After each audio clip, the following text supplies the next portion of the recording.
Hello everyone. Today I am doing a September wrap-up and another book haul so that we're all ready for the October TBR.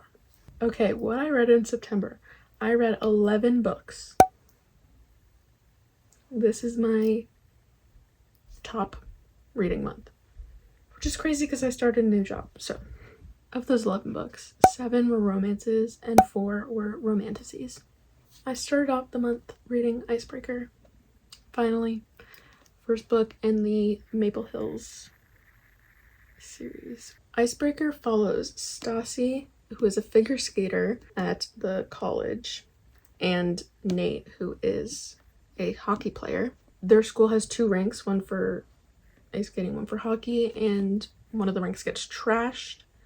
The hockey one, the hockey team and the figure skating team have to share a rink. So that's how our main characters are introduced. And she's like super resentful of him. And she does pairs figure skating. And her partner, he's something. And then chaos ensues. There's one more thing that's on the back, but again, doesn't happen for a very long time. So I feel like if I say it, then you'll go into it like being like, oh, okay, that's like the inciting incident. No. If anything, the inciting incident, I guess, is that they have to share a rink. The back makes it sound like there's something else. This book I gave a 3.75. It was good. I just felt like it had a lot more physical development before the emotional development. Well, when we got the emotional development, I was hooked. Okay, I'm not gonna lie. Also, the plot didn't really plot. Like what you read on the back, there's about this much book until one incident happens. Like you're over 50% and the fucking one incident hasn't happened, and then you get it, and then the plot moves. But like in the beginning, it's just like, okay, when is that gonna happen? Okay, when is that gonna happen? Okay, when is that gonna happen? So that's why it's not in the 4-star range. But I did have a good time reading it. Okay, it was good. Next, I read Quicksilver by Callie Hart. This is my physical copy. I think they're traditionally publishing this, so I couldn't get it on Amazon, and I was like, what the fuck? And I couldn't get the not man cover, but I found it on Books A Million. So I got the physical copy, and I cannot wait to annotate it. And also, it's so floppy. It's so nice. Very much looking. Oh, I didn't say anything about the book. I gave this a 4.5. This 8. The romance 8. It was so good. I loved. Let me remember his name. Duh. I loved Fisher. That is my. I also loved our main character. She was so, I feel like she advocated for herself well and like wasn't like just gonna sit there and take it. Quicksilver follows our main female character named Saris, and it like cold opens action. She lives in this like impoverished section of her like kingdom or whatever, and they've basically been like blacklisted because the queen basically like makes it out like they have a disease and no one can be around them or whatever, and they're all gonna die. Saris gets into the like basically the royal section and has a fight with a guard and steals some armor, and then she's like hiding it and she's trying to like figure out what to do with it, and the guards come and they take Saris. There's a pool of Quicksilver, and some man comes out and grabs that bitch. She gets taken to this other like world where fairies exist and people have powers and yada yada yada. There's like so much more. It's so much more involved, but that's like the beginning of it, and you don't need to know anything else. I highly recommend it. It's on Kindle Unlimited. That's how I read it, but I needed a physical copy because it's so good. Next up, we have what is currently a duology, The Coven and the Cursed. These are these sprayed edges. They're beautiful. Like, so that's the reason I got them. This is by Harper L. Woods. Coven. The Coven follows Willow, who her family is witches. And in this universe, like, witches don't come of age until they're like a teenager. Basically, when they go through puberty, I think 16 is when their powers develop. And her dad is like estranged, and in the beginning of the book, her mom dies, leaves her and her brother, and she basically has to give her brother to his dad, because in this world, men, boys, what have you, they have to make a choice between their magic and being able to have children. If they choose that they want to have children, they cannot have their magic anymore. Yada yada yada. They have to make the choice. So she's hiding her brother so he doesn't have to make the choice, and also so he is protected from the witches as long as possible. This is also low-key dark academia. The university in this world is like, guys, the mom, she died, so her heir needs to come here to this university and study. And she gets taken to this university. Now, her dad has been training her to go to this university in order to help do some mission that we're not really that clear on. It's kind of just like avenge her aunt or something. I don't remember. Our main male character, his name is Gray. He is morally gray. He is a vampire. I'm pretty sure. Yeah. He is a vampire, and so this university is basically like the witches and the vampires. And the witches are like, there's multiple different colors that they all do, like, it's kind of like Avatar, like the air, the crystals, the fucking plant people. So he is part of the vampires, which they have like a pact that keeps them civil. It's honestly all very complicated, and that sounded really fucking long-winded, but these were honestly very fun and atmospheric. Okay, they weren't great. I gave The Coven a 3.25 and I gave The Curse a 3. They were entertaining. Again, entertaining, atmospheric, short. You will not have a shortage of what the fuck moments with these books, because it's like dark romance fantasy. I honestly highly recommend, especially heading into October.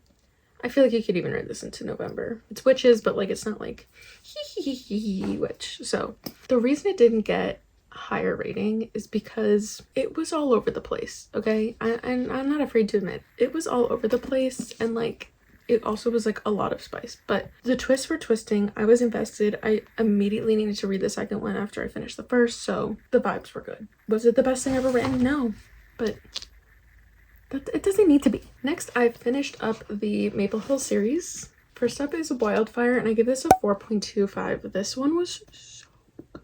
Russ, the golden retriever energy, that's what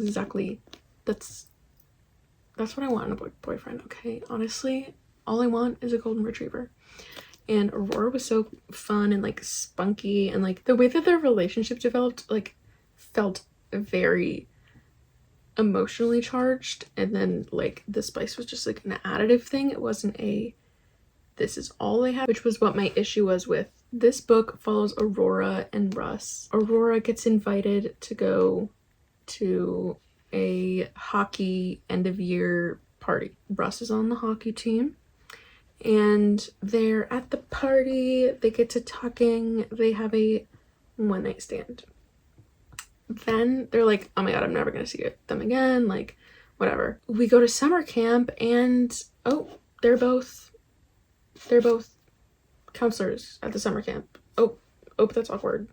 They're both in the same group. Chaos ensues. You get it. So good. I loved the camp setting. Our supporting characters, their friends, oh my god, so fun.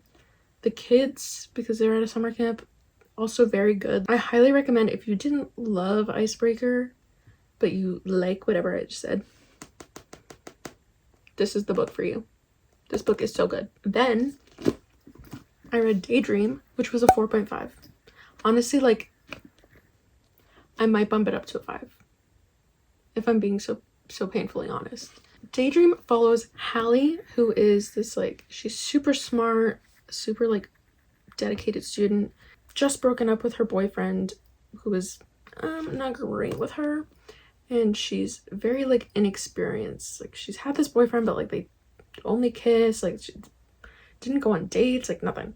And then Henry, who is part of the hockey team, and he is the new captain of the hockey team. They made it this book club she's hosting where he, like, happens to be at the bookstore, and he, like, happens to go where the book club is happening, but he's not, like, part of the book club. It's very cute, super cute. He is falling behind in this one class. He's, like, almost gonna fail it, so she helps him with the class, and he helps her with experience. It's not fake dating. It's like, I would say it's like, like, they're friends to lovers. Like, they develop such a deep emotional bond because he has a lot of ADHD traits, and she understands that and, like, is very receptive of any, like, it's so good, guys. And I see myself so much in these two characters. Like, she's the oldest daughter, same, like, there's just so many, there's so much. And I did cry at the end. Okay, I'm gonna be so honest, I did cry. I bawled my eyes out like a little baby. I'm gonna bump it up to a 5 because the way that I think about this book, it deserves nothing less than a 5 star. So that was these two. If you did not enjoy Icebreaker for any of the reasons I mentioned, keep reading because these two are so good. This one does take a while. Okay, this one's a very slow burn, but it's so good when you get there. Then I read Powerless by Elsie Silver. I gave this a 4 stars. This series follows the Eaton brothers. Our male main character in this, his name is Jasper. He's a adoptive brother, basically, of the Eaton boys. And our female main character is their cousin, Sloane. They are not technically cousins, and they've never considered themselves cousins. They only consider themselves friends. This is childhood friends to lovers. So good. He's a hockey player. She is a ballerina. Guys, I loved their love. I loved their love. And honestly, like, there's not much more I can say about it. The man that you are, Jasper, the man that you are. Then I had to follow it up with Reckless. Let's not talk about the cover being different. This was a 5 stars. This was a, oh my god, masterpiece. This follows Theo and Winter. Winter is the sister of our female main character in the first book, and Theo is the apprentice bull rider to the male main character in the first book. They meet, are so at odds, but then they decide to have a one-night stand. This does have the pregnancy trope. It is on the back. It is on the back. She gets pregnant, and the one-night stand is no longer a one-night stand. And I can't tell you anything more than that, but it's so good. And if you think that you don't like pregnancy trope, this book might just change your mind because it's done so well, and you're gonna love Theo, and you're gonna love the kid, and you're gonna love her. Like, 5-star book. Literally never better. Then I read Love of My Afterlife by Kirsty Greenwood. I listened to this on audiobook. Oh my god, I gave it a 4.25. It was so well done. I loved the themes that this book explored. Like, they're gonna stick with me, and it was just beautiful. Our female main character, who I can't remember the name of, she dies. She goes to the afterlife. She runs into this man. She has an instant connection. She's like, oh my god, we have an instant connection. She's an inexperienced female main character. But then he gets sent back because he's not actually dead. He wasn't supposed to be in the afterlife. And so she's like, hey, can I, like, that's definitely, like, my soulmate. Like, I need to go back. I need to have a chance. And so she gets sent back with 10 days to have him kiss her, and then she'll get to live. That's it. All she has to do is get him to kiss her, and that's it. This book just, like, it's so good. Neighbors that she has give the book such, like, heart. Like, oh my god, I can't explain it, but it's so fun. Like, there's an adventure aspect, and then it's, like, heart-wrenching at the end. Like, if you haven't read it, You should read it. And if you like audiobooks and you're looking for an audiobook, read that one. It's so good. Next, I read Hopeless by Elsie Silver. This is the last book in the Chestnut Spring series. This was 4 stars. This book follows Beau. He's an Eaton brother, and he's ex-military. He was a prisoner of war, and he got injured, and now he's back. And so he's no longer going to be in the military. So he's like figuring out his life. He used to be very bubbly and like positive, but now he's like broody and like, I don't want to be positive all the time. Our female main character, her name is Bailey. She is part of this like family that's so fucked up, but she's not fucked up, but the family is fucked up. So she's like a town pariah. Like everyone's like, Bailey Jansen? Hell no. She also works at this bar. One day he comes in, they have a conversation, and she's like telling him like, everyone hates me. My last name is like this like shackle on my ankle. And he says, your last name has nothing to do with it. You know how I'll prove it? Like basically, and that sounds really bad, but he's saying it in like a, you're so great. It doesn't matter that your last name is what it is. Like they'll see how great you are.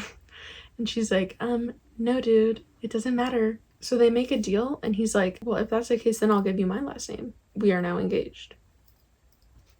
And so she's like, okay. And she's another inexperienced female main character. The reason this is a 4 stars and not any higher, there is an age gap. She's 22. He's 35. That's 13 years. That's the same age difference as in Heartless. Beau does not shut up about the fact that she is young, that she's 22, that she's inexperienced. Like he says it too much, and so I could not in good conscience give it anything more than a 4. In Heartless, there's the same amount of age gap, just like 3 years older. It's only like he's an older man, and like it's not harped on as much as it is in this book. Like it's harped on, but I feel like I've never seen anyone say that this is an age gap. They always say that's an age gap. This one is too. Good. Not my favorite, but it was really good. Like I enjoyed it so much more than I thought I would. Like when everyone's like, oh, I didn't really like Hopeless, I didn't really like Hopeless, I'm like, guys, it was good. It just wasn't as good as the rest of them, but it was still good.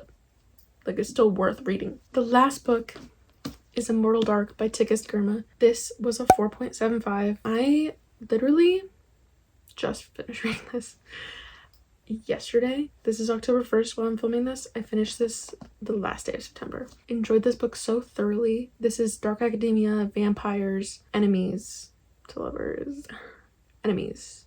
Our female main character, Kidan, her sister June goes missing, and she's like on basically a rampage trying to find her. But she gets invited to Uxley, I think is how you pronounce it, Uxley University, to basically claim her house.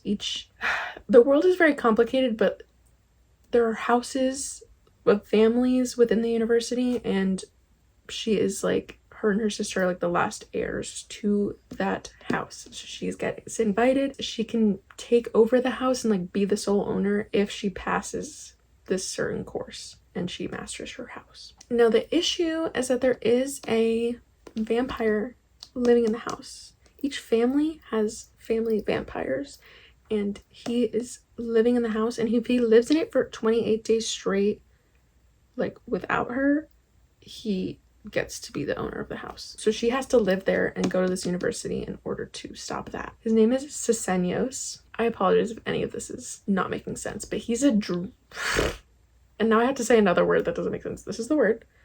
I believe it's pronounced Dranic based on the TikTok I watched. He's a Dranic, and she hates Dranic. I'm just gonna say vampire, okay? But that's the word I mean to be saying, because that's what it is in this. She hates vampires. She's always grown up hating vampires. She's like, why do they get to drink my blood? When her sister goes missing, she is led to believe that a vampire took her, and that the vampire in question is Sisenios. That's the enemies of it all. So she's trying to find out what happened to her sister.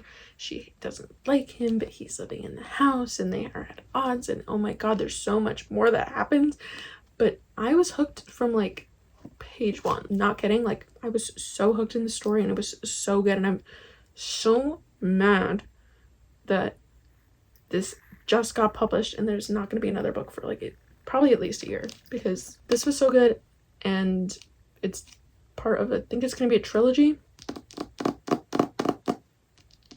The ending, I need the next book. But this was a 4.75. It was really good.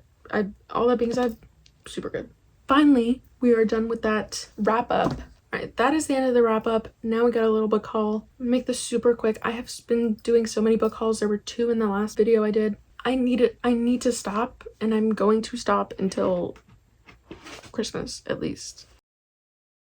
First we have Song of Death and Goddess of Death by K.A. Varian. These are like special edition paperbacks that have colored pages, and they're super cool because their faces line up, and they line up on the spines too, and they're just super beautiful. Honestly, just displaying these on my shelf is enough, but I will be reading those. It's described as dark romance fantasy, spicy, mermaids, by the way. So next I got Wild Love by Elsie Silver. It's the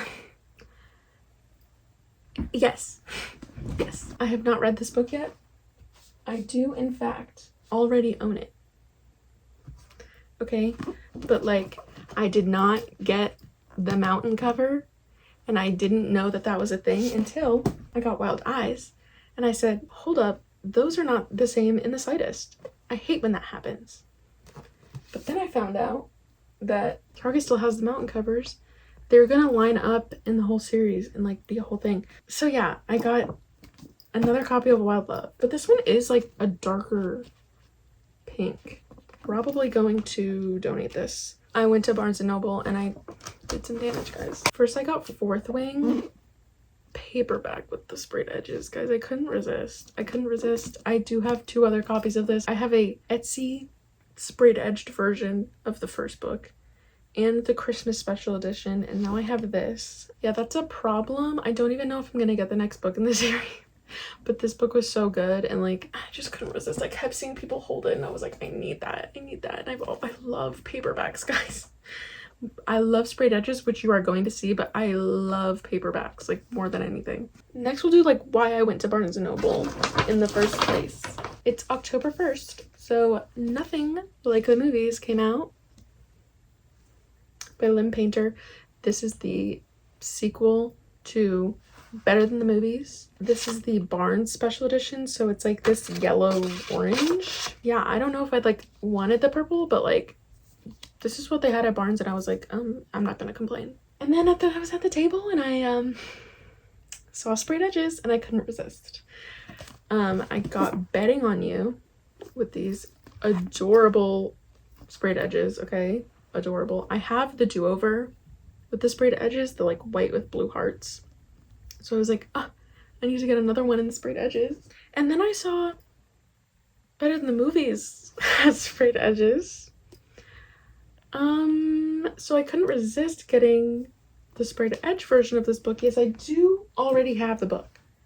Okay, so this will be copy number 2. Just don't even talk about it. Also, no idea where these books are going, by the way. I say that every haul. I like at this moment absolutely no idea where any of these are going. Then I got Curious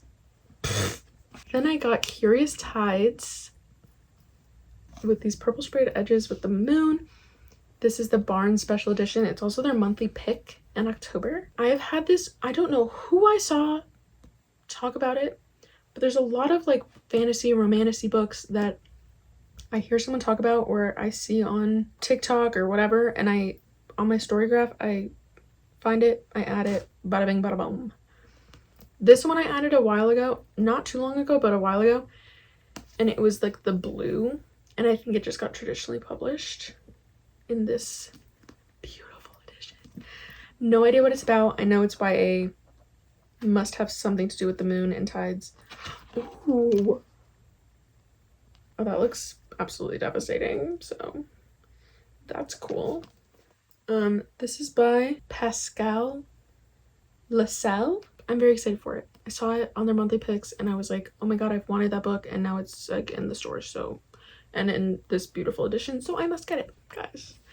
Next, in my last haul, I got Throne of the Fallen with the purple sprayed edges because I was like, I don't know when this is gonna run out, so I'm gonna get it. And I was like debating if I wanted to read the trilogy that came before it. The trilogy is YA.